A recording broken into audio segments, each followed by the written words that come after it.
إن الحمد لله نحمده ونستعينه ونستغفره ونعوذ بالله من شرور أنفسنا ومن سيئات أعمالنا من يهده الله فلا مضل له ومن يضلل فلا هادي له وأشهد أن لا إله إلا الله وحده لا شريك له وأشهد أن محمدا عبده ورسوله يا أيها الذين آمنوا اتقوا الله حق تقاته ولا تموتن إلا وأنتم مسلمون يا أيها الناس اتقوا ربكم الذي خلقكم من نفس واحدة وخلق منها زوجها وبث منهما رجالا كثيرا ونساء واتقوا الله الذي تساءلون به والأرحام إن الله كان عليكم رقيبا يا أيها الذين آمنوا اتقوا الله وقولوا قولا سديدا يصلح لكم أعمالكم ويغفر لكم ذنوبكم ومن يطع الله ورسوله فقد فاز فوزا عظيما أما بعد إن خير الكلام كلام الله وخير الهدي هدي محمد صلى الله عليه وسلم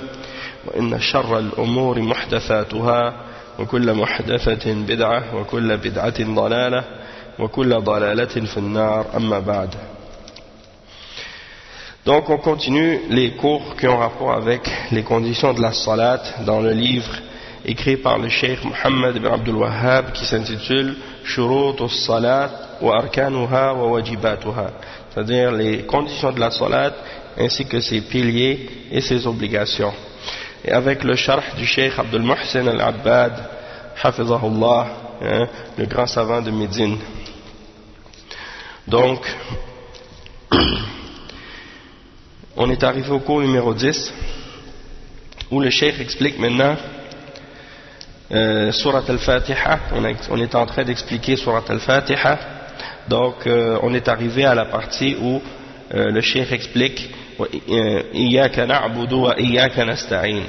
Donc il dit qawluhu Iyyaka na'budu ay la na'budu ghayrak, عهد بين العبد وبين ربه أن لا يعبد إلا إياه وإياك نستعين عهد بين العبد وبين ربه أن لا يستعين بأحد غير الله.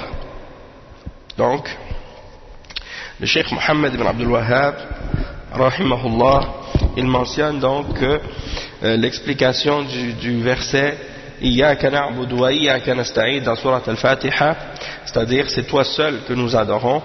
Il dit c'est-à-dire nous n'adorons personne d'autre que toi, et c'est un engagement entre le serviteur et son Seigneur qu'il ne va rien adorer excepté lui.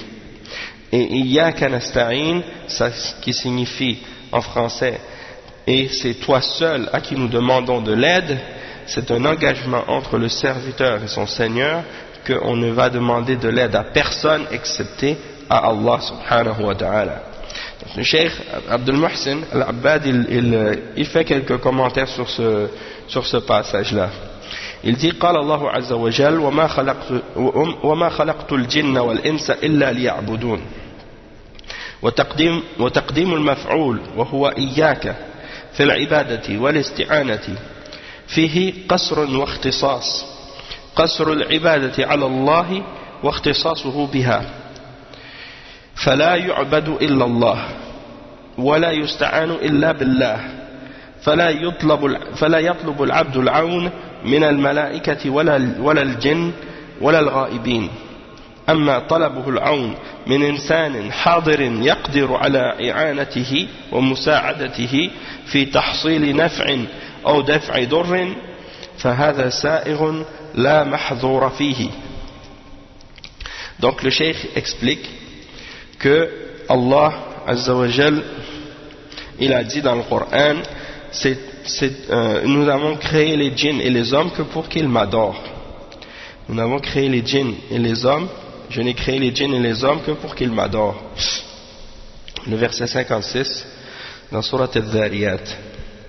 Et le cheikh explique que dans le verset Iyyaka na'budu wa iyyaka nasta'in, Allah subhanahu wa ta'ala il fait précéder il fait précéder l'objet, dans le sens que c'est Allah subhanahu wa ta'ala qui est l'objet de l'adoration et il le met en premier avant le verbe. Et la raison pourquoi il fait ça, c'est pour donner un sens de restriction et pour montrer que c'est quelque chose qui est spécifique à Allah. Donc il dit Iyyaka na'budu. Iyyaka na'budu. Ça veut dire quoi? C'est toi que nous adorons. Il n'a pas dit nous t'adorons, hein? Nous t'adorons. Il a dit c'est toi que nous adorons. C'est-à-dire, dans le sens que Iyyaka, au lieu de dire na'buduka, nous t'adorons, en arabe il dit Iyyaka, il met le maf'oul en premier. C'est pour montrer que c'est seulement toi et personne d'autre et rien d'autre que nous adorons. C'est dans ce sens, ça donne ce sens-là. Hein? Parce que si tu dis par exemple na'buduka, ça veut dire on t'adore. On t'adore. Mais ça pourrait dire, ça peut vouloir donner ce sens-là dans le sens que on t'adore toi, mais on peut adorer d'autres aussi. Hein? On t'adore.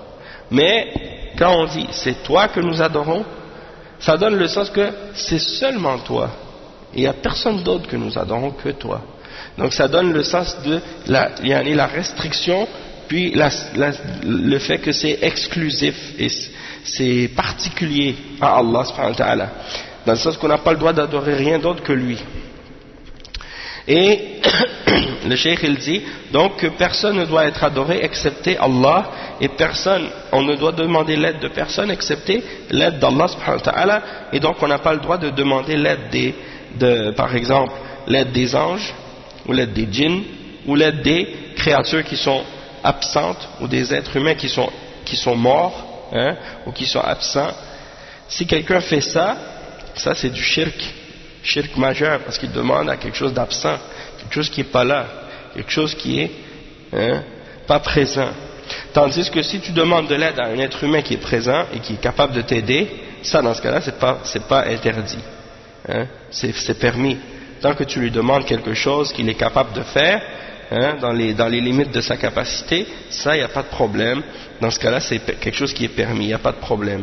Mais tu demandes à un mort, tu demandes à un djinn, tu demandes à un ange, tu demandes à un cheikh qui est enterré depuis 1000 ans ou depuis 10 ans, ou moins ou plus, peu importe la durée, du moment qu'il est mort, tu ne peux pas lui demander ce genre de choses. C'est seulement à Allah subhanahu wa ta'ala que tu as le droit de demander de l'aide. Ensuite, Cheikh Mohammed ibn Abdul Wahhab il explique la suite du verset. Ihdina as-sirat al-mustaqim. Ihdina as-sirat al-mustaqim, le Cheikh dit قوله ihdina as-sirat al-mustaqim معنى ihdina يعني دلنا وأرشدنا وثبتنا, والصراط الإسلام, وقيل الرسول, وقيل القرآن, والكل حق, والمستقيم الذي لا عوج فيه.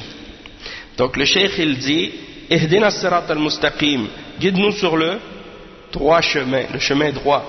Donc guide-nous sur le chemin qui est droit. Et la signification de Ihdina, le Cheikh il dit, la signification de Ihdina, ça veut dire indique-nous, oriente-nous sur la droiture et raffermis-nous. Et as-sirat, le Cheikh il dit as-sirat, ça veut dire l'islam. D'autres ont dit que c'est le messager. D'autres ont dit que c'est le Coran. Mais toutes ces significations-là sont vraies. Donc le droit chemin, c'est quoi? C'est l'islam, c'est le messager, sallallahu alayhi wa sallam, c'est le Coran. Hein? Et al-mustaqim, c'est-à-dire qui n'a pas de... c'est-à-dire un chemin qui est droit dans le sens qui n'est pas tortueux. Il n'y a rien de tortueux dessus, il n'y a rien de compliqué dessus, il n'y a pas de tournant ou de courbe, hein, ou de virage, il est droit. Hein. Après le cheikh explique ce passage-là, il dit Hajatul abd ila al-hidayati ila as-sirat al-mustaqim fawqa kulli haja wa fawqa kulli haja wa daruratuhum ilayha fawqa kulli darura wa hajatuhum ilayha أعظم من حاجتهم إلى الطعام والشراب لأن الطعام والشراب سبب بقائهم في هذه الحياة الدنيا. أما هدايتهم الصراط المستقيم فهي سبب فلاحهم وسعادتهم في الدنيا والآخرة وطلب الهداية إلى الصراط المستقيم يتضمن طلب الدلالة والإرشاد إلى طريق الحق والهدى ويتضمن طلب التوفيق لسلوك الصراط المستقيم وسؤال العبد ربه في كل ركعة من ركعات الصلاة الهداية إلى الصراط المستقيم. Donc on va expliquer cette partie-là. Le cheikh il dit que le besoin du serviteur de la guidance vers le droit chemin, ça c'est quelque chose qu'il a besoin par-dessus tout. Et c'est une chose qui est nécessaire pour lui au-dessus de toute autre nécessité. Et c'est un besoin qu'il a qui dépasse même et qui est plus grand que son besoin pour la nourriture et pour l'eau qu'il a besoin de boire. Parce que la nourriture et l'eau, quand tu le bois, ça c'est quelque chose, juste tu le prends pour rester en vie dans cette dunya. Tandis que la guidance vers le droit chemin, c'est la cause et le moyen par lequel tu auras le succès et le bonheur dans cette vie d'ici-bas et dans l'au-delà. Donc, de demander et de rechercher la guidance vers le droit chemin, c'est quelque chose qui implique de demander l'orientation et de demander l'indication vers la vérité et vers la guidance. Et qui implique le fait de chercher le succès, de rechercher le succès pour pouvoir emprunter ce droit chemin-là.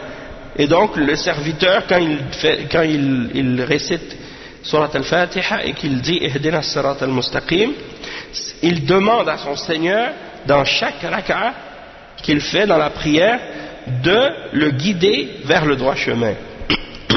Le cheikh il dit يتضمن سؤال الله عز وجل يتضمن سؤال الله عز وجل وتثبيته على ما حصل له من الهداية ويتضمن طلب المزيد من الهداية كما قال عز وجل والذين اهتدوا زادهم هدى وآتاهم تقواهم ولا تنافى بين تفسير اهدنا بدلنا وأرشدنا وثبتنا وتفسير الصراط المستقيم بالإسلام والرسول والقرآن لأن ذلك من قبيل الاختلاف التنوع وليس من قبيل الاختلاف التضاد ولهذا قال الشيخ والكل حق وتفسيرات السلف غالبا تكون من هذا القبيل إما تفسير بألفاظ متقاربة كلها حق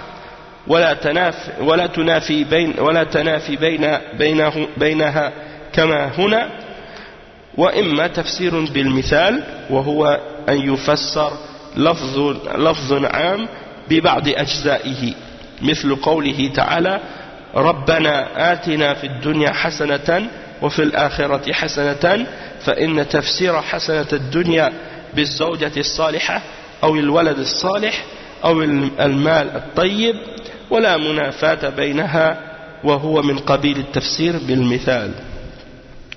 Donc le cheikh explique ensuite, il dit que le fait de demander à Allah subhanahu wa ta'ala d'être sur le droit chemin, ça implique également de demander à Allah de nous raffermir sur la guidance qu'on a déjà obtenue et de demander à Allah qu'il nous augmente en guidance. Par exemple, si je dis par exemple guide-moi sur le droit chemin, je demande à Allah subhanahu wa ta'ala guide-nous sur le droit chemin, est-ce que ça veut dire qu'on est égaré? Est-ce que ça veut dire qu'on est égaré? Non, en fait c'est parce que les ulama ils ont expliqué que la guidance et l'égarement c'est quelque chose qui est relatif, dans le sens que il y a l'égarement total et absolu, c'est-à-dire quand quelqu'un est dans le kufr ou dans le shirk, là il est un égaré complet, total. Puis il y a un égarement qui est relatif à la personne, dans le sens que quelqu'un par exemple il a accepté la guidance, il a accepté l'islam, sauf que dans son islam il y a encore des parties qu'il ignore ou des parties qu'il pratique pas bien, ou qu'il fait des péchés, ou il fait des bid'ah. Donc il y a des parties d'égarement en lui, mais c'est pas l'égarement total, c'est un égarement partiel. Donc c'est pour ça que même si on est déjà guidé dans l'islam, on continue tout le temps à demander à Allah de nous guider encore. Pourquoi? Parce que on a toujours besoin d'augmenter en guidance. Non, donc si quelqu'un convertit à l'islam, mais qu'en même temps il dit qu'il est chrétien, ou qu'il continue à pratiquer le christianisme, dans ce cas-là, il n'est pas considéré comme étant un musulman. Il doit, pour être musulman, se désavouer complètement du christianisme. Parce que Allah subhanahu wa ta'ala, il dit dans le Coran, فَمَنْ يَكْفُرْ بِالطَّاغُوتِ وَيُؤْمِنْ بِاللَّهِ, c'est-à-dire celui qui s'est désavoué du tarout et qui a renié le tarout et qui a cru en Allah. C'est-à-dire que la foi et l'islam de quelqu'un ne sera jamais accepté tant qu'il ne s'est pas désavoué de tout ce qui est adoré en dehors d'Allah et de tout ce qui est faux comme religion. Sinon son islam ne sera pas accepté d'Allah, ne sera pas valable.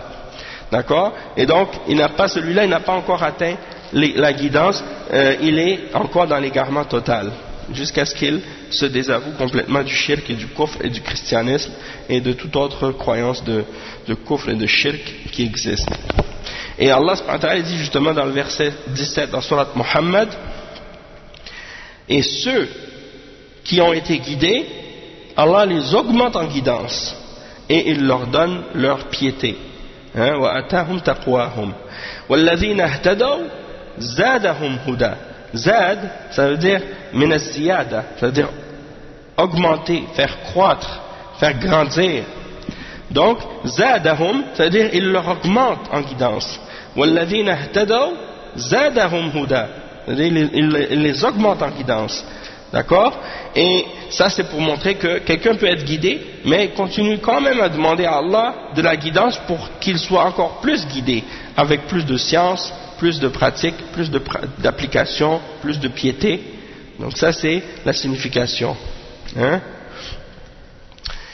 De connaître plus la sunna, de connaître plus la salafiyya, de s'accrocher à la aqidah, de s'accrocher au manhaj, de s'accrocher à l'obéissance d'Allah, de s'écarter de la désobéissance et des péchés et ainsi de suite. Et de s'écarter des bid'a. Donc tout ça c'est des éléments de guidance. Après le cheikh il dit il n'y a pas de contradiction entre le fait de dire guide-nous et de l'interpréter par le sens de indique-nous ou oriente-nous ou raffermis-nous et l'interprétation de as-sirat al-mustaqim, tu dis c'est le messager ou le Coran, ou bien c'est comme le cheikh il l'a expliqué que as-sirat al-mustaqim c'était le Coran ou le messager ou l'islam. Il n'y a pas de contradiction entre ces différentes interprétations là. La même chose que quand on dit ihdina, quand on dit que ça veut dire dullana ou arshidna ou sabbitna, tout ça en fait c'est des choses qui ont le même sens au fond, et c'est pour ça que ça fait partie de ce qu'on appelle ikhtilaf at-tanawwu'. Ikhtilaf at-tanawwu', c'est-à-dire que il y a des différences d'interprétation du Coran qui sont des interprétations, quand on les entend, comme on voit c'est différent, c'est-à-dire le Coran c'est le Coran, le messager c'est le messager et l'islam c'est l'islam, c'est pas la même chose. Donc il y a une différence entre les termes, sauf que le sens ça revient au même à la fin, puisque c'est toujours, on parle toujours de la guidance, puisque l'islam c'est le droit chemin, le messager Mohammed sallallahu alayhi wa sallam est celui qui nous indique et qui nous guide vers le droit chemin, et la même chose pour le Coran. Le Coran c'est la guidance aussi, c'est qu'est-ce qui nous amène au droit chemin aussi. Donc même si c'est des termes différents, mais ça indique la même chose, donc il n'y a pas de divergence dans ce cas-là. C'est qu'est-ce qu'on appelle ikhtilaf at-tanawwu'. C'est des termes différents mais qui n'impliquent pas de contradiction l'un avec l'autre, tandis qu'il y a une autre forme de divergence qu'on appelle ikhtilaf at-tadad. Ça c'est une divergence dans laquelle ça implique une contradiction entre les termes, et quand il y a une contradiction entre les termes, c'est là qu'il faut vérifier pour voir par exemple est-ce que c'est authentique ou non, dans le sens que peut-être qu'il y a une des interprétations qui est faible. D'accord? Dans ce cas-là on va prendre celle qui est vraie et laisser de côté celle qui est faible, ou bien voir dans quel sens on peut les appliquer, on peut les prendre tous les deux selon un contexte différent ou ainsi de suite.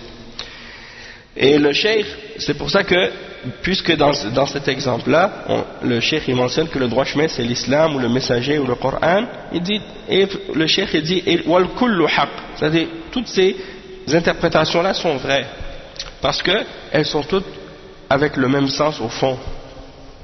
Et il dit le cheikh qu'en général, les interprétations qui sont données par les salafs sont de cette catégorie-là. C'est soit une interprétation par des termes qui sont rapprochés dans leur signification et dans leur sens, et qui sont toutes vraies, et il n'y a pas d'opposition, de contradiction entre elles, et il y a d'autres interprétations qui sont des interprétations par des exemples, dans lesquels on interprète un terme qui est général, avec certains exemples des éléments qui composent ce terme-là, comme par exemple, Allah subhanahu wa ta'ala il dit dans le verset 201 dans Surat Al-Baqarah, notre Seigneur donne-nous le bien dans cette dunya et le bien dans l'au-delà.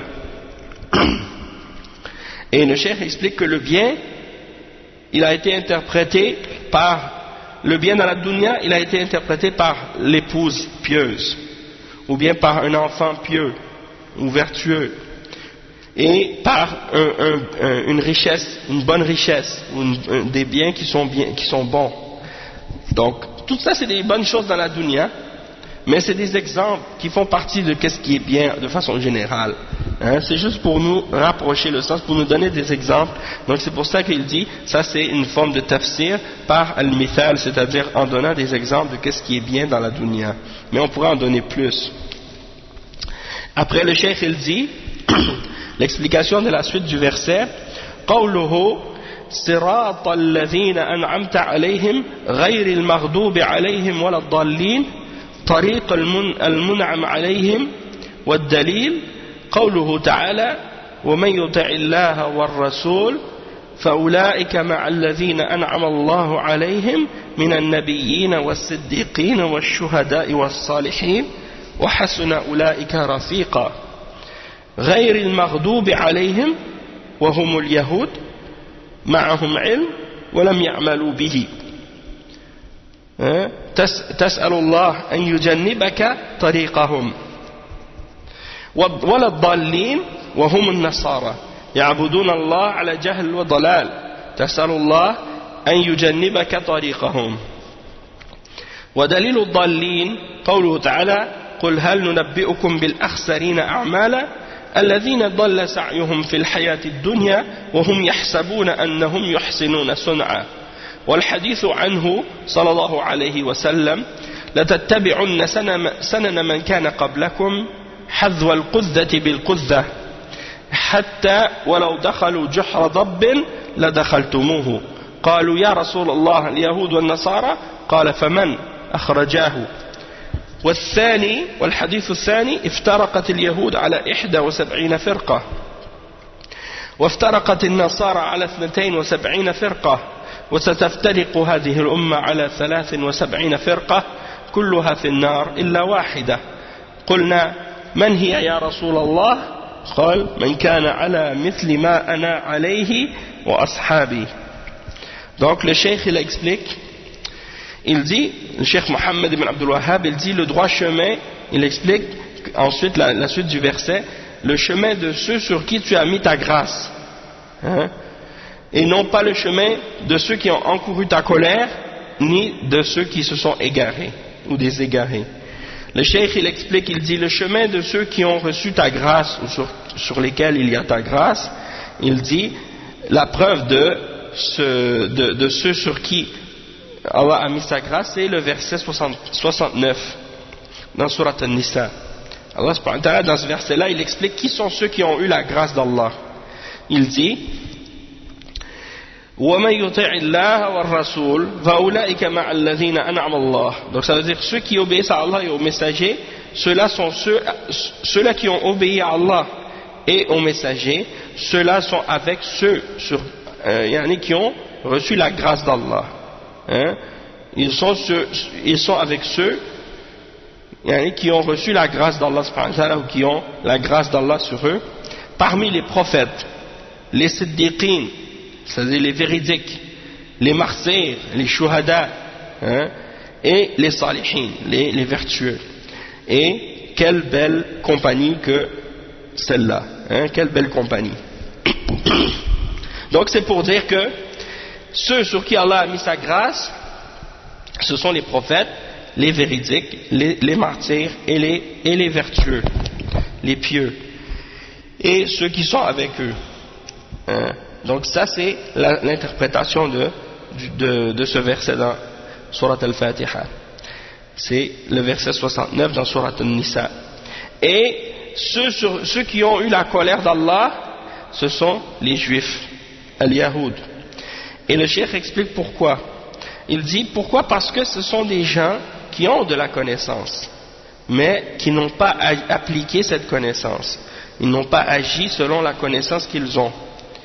Et donc tu demandes à Allah subhanahu wa ta'ala dans cette surah, dans Surat Al-Fatiha, de t'écarter de leur voie.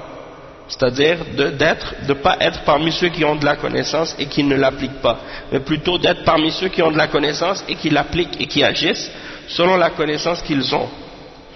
Si tu as de la connaissance mais que tu ne l'appliques pas, donc c'est comme si tu ressemblais aux Juifs. Hein? Et il dit, et les égarés, hein, et non pas le chemin des égarés, c'est-à-dire il dit ce sont les chrétiens. Il dit pourquoi? Parce que c'est des gens qui adorent Allah avec l'ignorance et l'égarement, puisqu'ils n'ont pas de science. Hein? Donc ce sont des ignorants qui adorent Allah par ignorance, et donc c'est comme si à cause de leur ignorance ils s'égarent. Hein? Et le cheikh il dit tas'aluhum an yujannibaka tariqahum, tu demandes à Allah qu'il t'écarte de leur voie.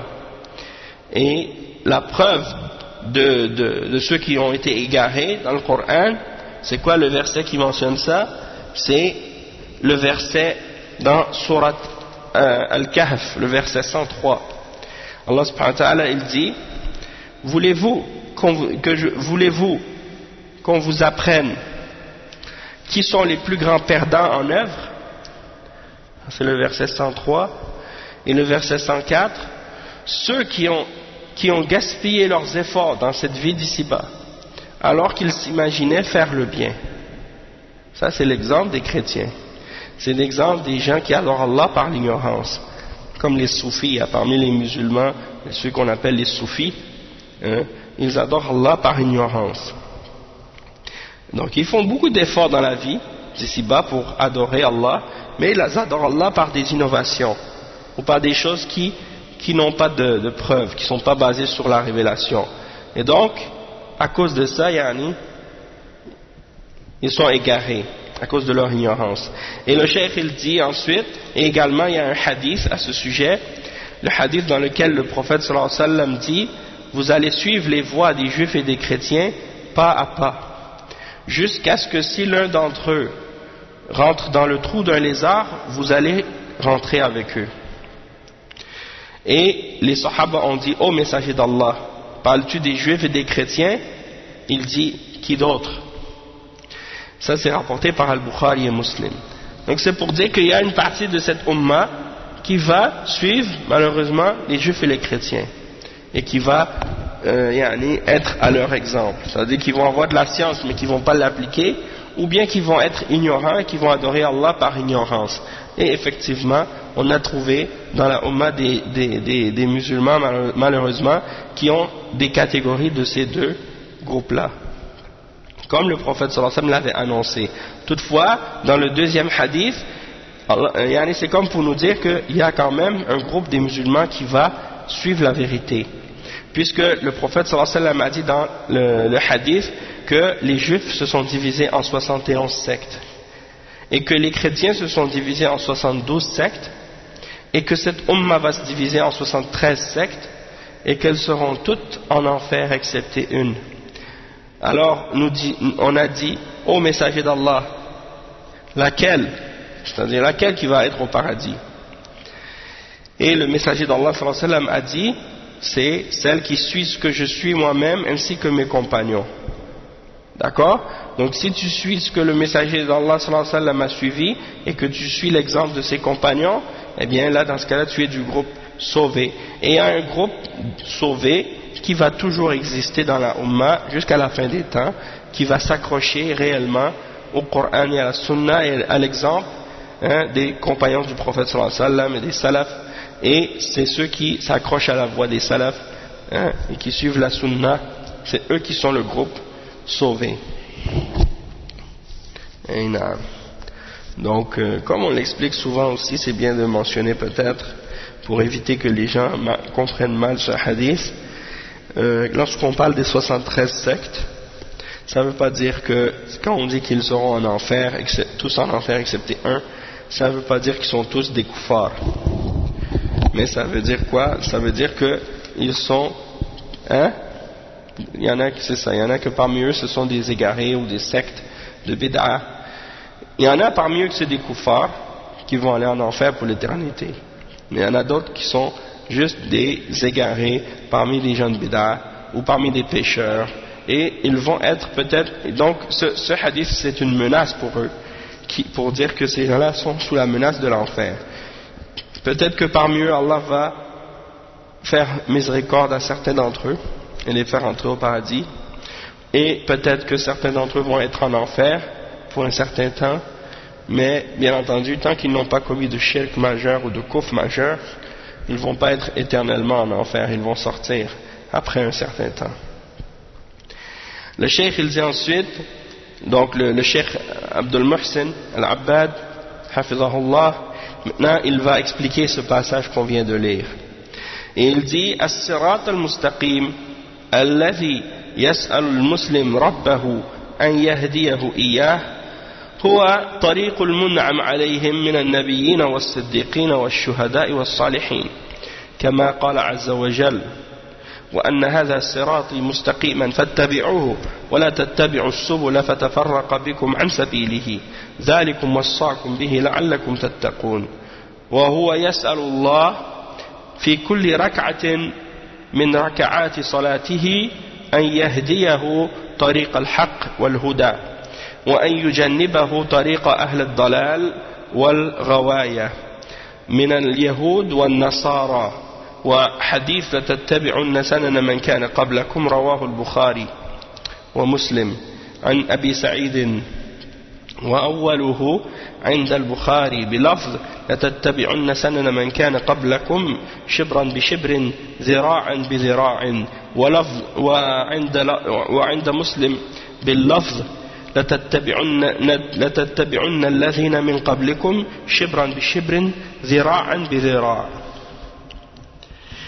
Non, donc le cheikh explique, il dit que le droit chemin, c'est-à-dire que le droit chemin que le musulman demande à son Seigneur, et qu'il demande à son Seigneur de le guider vers celui-ci, c'est le chemin de ceux sur qui Allah a mis sa grâce, parmi les prophètes, les véridiques, les martyrs et les pieux, les vertueux. Et le cheikh il dit, c'est comme dans la parole d'Allah subhanahu wa ta'ala lorsqu'il dit dans le verset 153 dans Surat Al-An'am, et ceci est mon droit chemin dans toute sa rectitude, alors suivez-le, et ne suivez pas les petits sentiers qui vous diviseront et vous égareront de son chemin. Voilà ce en quoi il vous enjoint pour que vous puissiez avoir la piété, ou bien at-taqwa, la'allakum tattaqoun. Et il dit que donc on demande dans chaque raka, on demande à Allah subhanahu wa ta'ala de nous guider vers le chemin de la vérité, le chemin de la guidance, et de nous écarter du chemin des gens de l'égarement et de la déviation parmi les juifs et les chrétiens. Et le hadith, vous allez suivre les exemples de ceux qui étaient avant vous, c'est rapporté par Al-Bukhari, le hadith 7320, et le hadith dans Muslim, c'est 2669, selon Abu Sa'id al-Khudri. Et dans Al-Bukhari, le lafz qui est employé, la version qui est mentionnée, c'est vous suivrez ceux qui sont venus avant vous. Shibran bi shibrin, zira'an bi zira'. C'est-à-dire pour dire étape par étape, pas à pas. Et le cheikh il dit ensuite, wa hadith al-iftiraq al-ummah جاء عن جماعة من أصحاب النبي صلى الله عليه وسلم من المسند الإمام أحمد وانظر سلسلة الأحاديث للألباني الحديث 203 و 204 وقد نقل تصحيحه عن ابن تيمية والشاطبي والعراقي. Donc le hadith de la division de la Ummah, il est rapporté par un groupe d'entre les Sahaba, les compagnons du prophète sallallahu alayhi wa sallam. Et le takhrij de ce hadith, et les références de ce hadith sont rapportées dans les notes du hadith numéro 16937 dans la Musnad de l'imam Ahmad, et également tu peux retourner à Silsilat al-Ahadith de Cheikh Al-Albani, le hadith 203 et 204, et il rapporte l'authentification de ce hadith-là de la part de Cheikh al-Islam ibn Taymiyyah, de l'imam al-Shatibi et de l'imam al-Iraqi. Parce qu'il y a des gens de bid'a qui essaient de falsifier, ou pas de falsifier, mais de mentionner, ou de dire que, de prétendre que ce hadith-là, il est faible. Le hadith qui mentionne que la Ummah va se diviser en 73 sectes, ils essaient de dire non, le hadith il n'est pas authentique, alors que le hadith il est authentique. Mais eux, en fait, qu'est-ce qu'ils veulent? C'est que les musulmans restent dans leur division, et ils veulent pas abandonner les bid'ah qu'ils suivent. Donc ils essaient de faire croire qu'il n'y a pas de division. Et c'est pour ça qu'ils ne veulent pas accepter ce hadith. Parce qu'ils ne veulent pas accepter le fait que il y a des gens qui sont dans l'égarement et il y a des gens qui sont sur la droiture parmi les musulmans. Donc, Allah al-Musta'an, ils essaient de le déclarer faible. Et le cheikh il explique, il dit وَالْمُرَادُ بِالْأُمَّةِ في الحديث أمة الإجابة وهذه 73 فرقة مسلمون، يعني فرقة ناجية وهم الذين على ما كان عليه النبي صلى الله عليه وسلم وأصحابه، و72 فرقة متوعدون بالنار لانحرافهم عن طريق الحق، وأمرهم إلى الله إن شاء عذبهم وإن شاء عفى عنهم. وأما أمة الدعوة فهم كل إنسان وجني من حين بعثته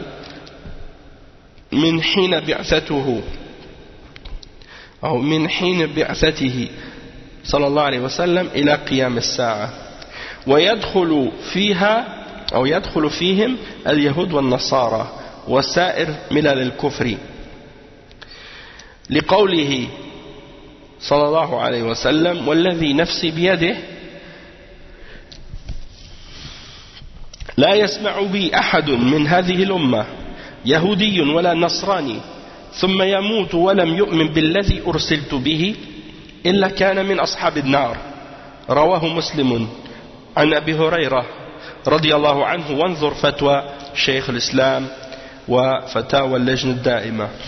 Donc le cheikh il dit, qu'est-ce qu'on veut dire par la Ummah dans le hadith des 73 sectes? On parle de la Ummah qui a répondu à l'appel, c'est-à-dire les musulmans. Donc il y a 73 sectes parmi les musulmans. Et il y a un groupe sauvé parmi ces sectes-là, il y a une secte qui est sauvée, et c'est ceux qui se sont accrochés à ce que suivaient les Sahaba, le prophète sallallahu alayhi wa sallam et les Sahaba. Et il y en a 72 qui sont des sectes qui sont menacées de l'enfer à cause de leur déviation du droit chemin et de la vérité. Et c'est Allah qui va décider de leur affaire. S'il veut, il va les châtier, s'il veut, il va les pardonner. En ce qui concerne la Ummah qui est appelée à l'islam, c'est-à-dire les kuffars, cela c'est tout le reste, c'est-à-dire tous les hommes et les djinns, depuis la venue du prophète Mohammed sallallahu alayhi wa sallam jusqu'au jour de la résurrection, qui ne sont pas convertis à l'islam. Donc, on peut faire rentrer dans ceux-là les juifs et les chrétiens et toutes les autres croyances et religions de kufr. Tous ces gens-là font partie de Ummatul Da'wa, ceux qui doivent recevoir l'appel de l'islam. Et la preuve, il dit la preuve de ça, c'est ce que le prophète sallallahu alayhi wa sallam a dit dans le hadith, par celui qui tient mon âme en sa main, nul n'entend parler de moi, qu'il soit juif ou chrétien, et qu'il meure sans avoir cru en ce avec quoi je suis venu, ou ce avec quoi j'ai été envoyé, excepté qu'il sera parmi les gens de l'enfer. Ça c'est rapporté par l'imam Muslim selon Abi Huraira radiyallahu anhu, et tu peux le trouver également dans d'autres explications aussi, comme les fatwas de Cheikh al-Islam, le volume 7 à la page 218, et les fatwas de Al-Lajnat al-Da'ima, le volume 2 à la page 157. Donc il y a les clarifications à ce sujet-là. Donc ça c'est pour répondre à ceux qui prétendent que les juifs et les chrétiens ne sont pas des kuffars, ou qui essaient de dire que le hadith des 73 sectes parle de la ummat al-da'wa. Non, ça ne parle pas de ummat al-da'wa, ça parle de ummat al-ijaba, c'est-à-dire celle qui a répondu à l'appel de la da'wa et qui est musulmane. Après le cheikh explique, il dit la suite de l'explication de la prière, après qu'on ait fini de réciter la Fatiha, donc on passe aux autres parties de la prière ensuite. Il dit وَقَوْلُهُ وَالرُّكُوعُ وَالرَّفْعُ مِنْهُ وَالسُّجُودُ عَلَى الْأَعْضَاءِ السَّبْعَةِ والاعتدال منه والجلسة بين السجدتين والدليل قوله تعالى يا أيها الذين آمنوا اركعوا واسجدوا والحديث عنه صلى الله عليه وسلم أمرت أن أسجد على 7 أعظم والطمأنينة في جميع الأفعال والترتيب بين الأركان والدليل حديث المسيء صلاته عن أبي هريرة رضي الله عنه قال بينما نحن جلوس عند النبي صلى الله عليه وسلم إذ دخل رجل فسلم على النبي صلى الله عليه وسلم فسلم على النبي صلى الله عليه وسلم فقال ارجع فصلي فإنك لم تصلي فعلها 3 ثم قال والذي بعثك بالحق نبيا لا أحسن غير هذا فعلمني فقال له النبي صلى الله عليه وسلم إذا قمت إلى الصلاة فكبر ثم اقرأ ما تيسر معك من القرآن ثم اركع حتى تطمئن راكعا ثم ارفع حتى تعتدل قائما ثم اسجد حتى تطمئن ساجدا ثم ارفع حتى تطمئن جالسا ثم افعل ذلك في صلاتك كلها. Donc, ensuite,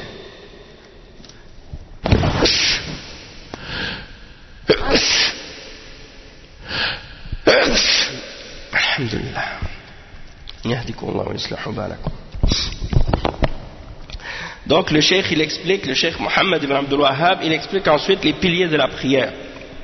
Donc il dit, après avoir récité la Fatiha, après avoir fait le takbir, et après tu récites le dua al-istiftah, après tu fais la surat al-Fatiha, après tu récites une autre surah, après il dit, après tu vas te pencher, tu vas faire recours. Après tu vas te relever, tu te relèves du recours, ça fait partie des piliers. Après tu vas te prosterner, et la prosternation c'est sur les 7 membres. Et on va expliquer après quels sont ces 7 membres. Et ensuite de te relever entre les 2 prosternations. Après tu te reprosternes,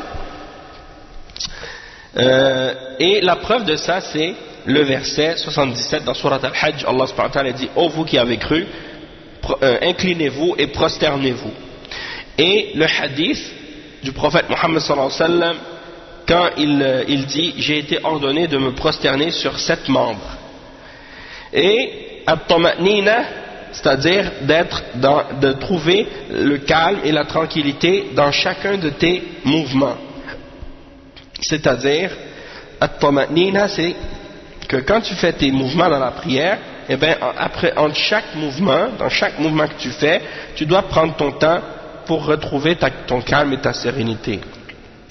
Donc tu ne vas pas prier, par exemple, tu t'inclines, et puis tu ne restes pas incliné assez longtemps, tu restes comme une seconde, après tu te relèves, puis aussitôt relevé tu te repenches, tu te prosternes directement, puis tu te prosternes 2 secondes, tu te relèves 2 secondes. Ça c'est pas une prière. Hein? Ta prière, il faut que tu prennes ton temps dedans, il faut que tu sois en paix, et en chaque mouvement tu retrouves ton calme, ta sérénité, hein? Ta tranquillité. Il faut que tu te reposes dans ta prière, en chaque mouvement, que tes os reviennent à leur place initiale, et que tu prends ton temps entre chaque mouvement. C'est pas une course, hein? Donc le cheikh il mentionne ça comme parmi les piliers de la salat. Après il dit at-tartib bayn al-arkan, c'est-à-dire qu'il y ait un ordre. Tu dois faire ta prière, chaque mouvement un après l'autre. Tu peux pas sauter des mouvements ou faire un mouvement avant l'autre, hein, c'est un après l'autre. Tu dois les faire suivre un après l'autre. Et la preuve, c'est le hadith de celui qui n'avait pas prié correctement à l'époque du prophète sallallahu alayhi wa sallam, et c'est rapporté selon Abu Huraira qu'il y a un homme qui est rentré dans la mosquée et le prophète Muhammad sallallahu alayhi wa sallam était assis avec Abu Huraira et d'autres. Donc Abu Huraira il dit nous étions assis avec le prophète Muhammad sallallahu alayhi wa sallam, puis il y a un homme qui est rentré et qui a fait la salat. Hein? Et après il est venu pour donner le salam au prophète sallallahu alayhi wa sallam. Alors le prophète sallallahu alayhi wa sallam lui a dit retourne faire ta salat parce que tu n'as pas prié correctement. Alors l'homme est retourné, il a fait exactement la même chose et il est revenu voir le prophète sallallahu alayhi wa sallam. Le prophète sallallahu alayhi wa sallam lui a dit retourne prier encore. En tout il a fait ça pendant 3 fois, hein? Et à la fin l'homme est venu voir le prophète sallallahu alayhi wa sallam et lui a dit par celui qui t'a envoyé en toute vérité, yani, apprends-moi parce que je sais rien d'autre mieux que ça. C'est-à-dire je ne connais rien d'autre mieux que ça. Qu'est-ce que j'ai fait là, c'est ce que je sais. Donc apprends-moi. Alors le prophète sallallahu alayhi wa sallam lui a expliqué comment faire la prière correctement. Il lui a dit lorsque tu te lèves pour ta salat, fais le takbir, tu fais le takbir, tu dis Allahu Akbar, puis tu récites ce qu'il y a avec toi comme qu'est-ce que tu connais du Coran, puis tu fais recours, tu t'inclines jusqu'à ce que tu sois en tranquillité et en repos dans ton recours, puis tu te relèves tout droit et ensuite tu te prosternes jusqu'à ce que tu sois en repos en tranquillité dans ton soujoud, dans ta prosternation. Puis tu te redresses assis entre les 2 prosternations jusqu'à ce que tu sois en repos dans ta position assise. Puis tu te reprosternes encore. Et après il a dit tu fais ça dans toute ta prière. C'est-à-dire tu prends ton temps de te reposer entre chaque mouvement, hein? Dans le sens que tu dois être en tranquillité pendant chaque mouvement.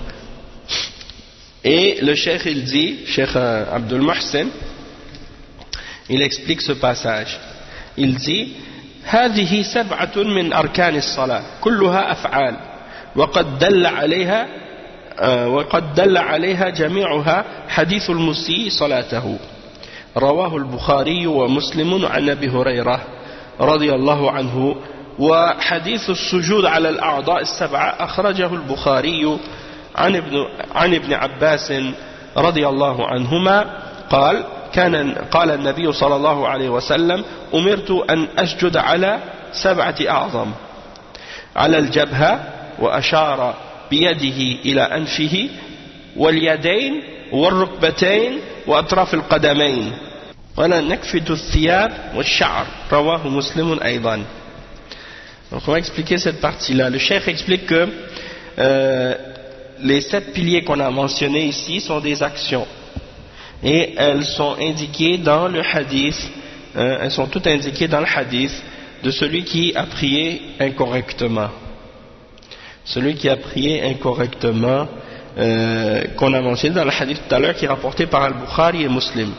Et le Bukhari c'est dans le hadith 757 et Muslim c'est dans le hadith 397 selon Abi Huraira.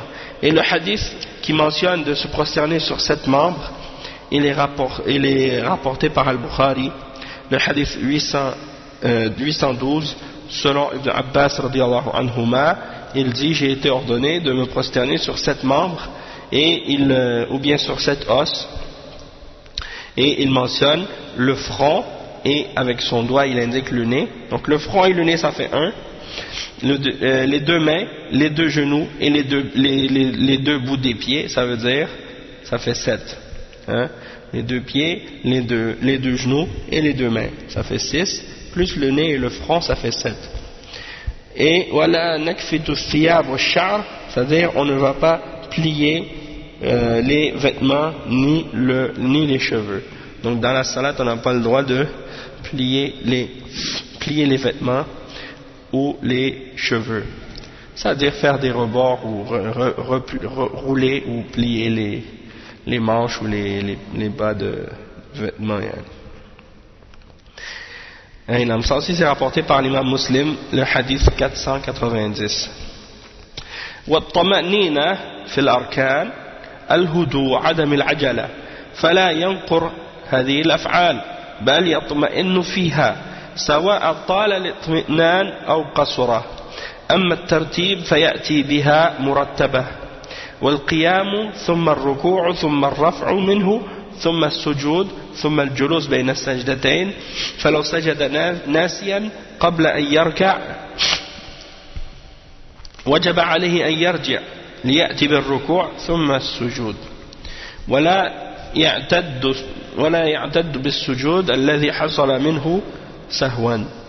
Donc le cheikh il dit at-tamanina, c'est-à-dire le repos et la tranquillité, c'est-à-dire d'y aller doucement, de ne pas se presser, de se précipiter dans la prière. C'est pas de faire les gestes de la prière rapidement. Il faut qu'il prenne son temps pour faire sa prière calmement. Peu importe que ce calme-là soit de longue durée ou courte, mais l'important c'est qu'il ne soit pas précipité, hein, pas fait de façon trop rapide. Il faut qu'il soit en tranquillité durant sa prière. Et le cheikh il dit ensuite qu'il faut respecter l'ordre.